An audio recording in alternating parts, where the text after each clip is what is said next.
I've always prided myself on being independent, so when the opportunity came to move into my own apartment, I jumped at it.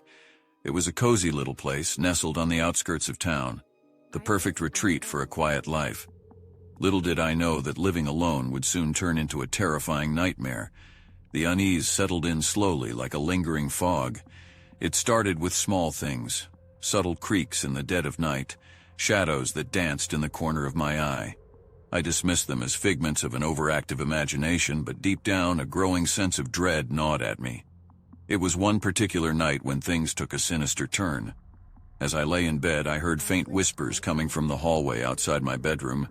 The voices were hushed, but the words were indecipherable. Goosebumps prickled my skin and my heart raced with fear. Who could be whispering in my apartment? I summoned the courage to investigate, but as I stepped out of my room, the whispers ceased. The hallway was empty, bathed in an eerie silence. I convinced myself it was just my imagination playing tricks on me, but sleep eluded me that night.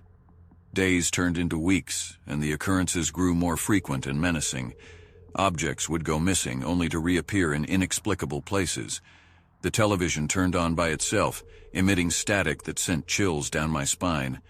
And then there were the footsteps, muffled sounds that echoed through the apartment, always just out of sight.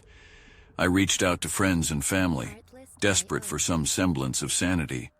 They offered reassuring words, but their doubts lingered beneath the surface.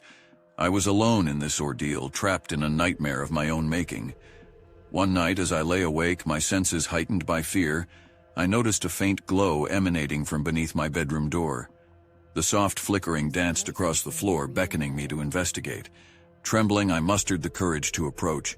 As I opened the door, a sight greeted me that would forever be etched into my memory. The room was bathed in an eerie, pulsating light.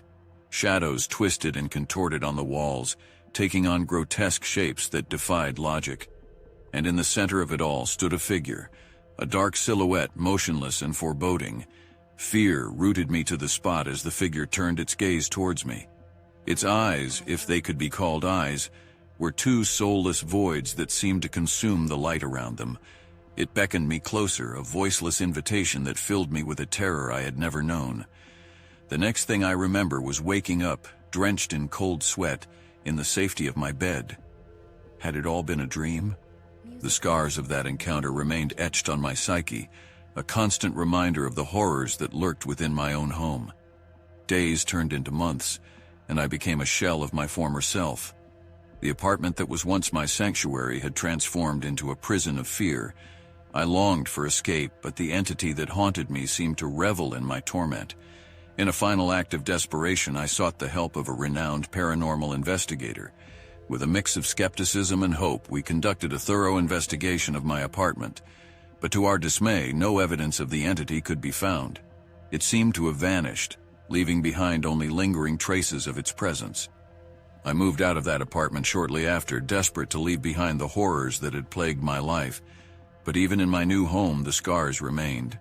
The experience had changed me, leaving me forever wary of the unseen horrors that could lurk in the shadows of my solitude.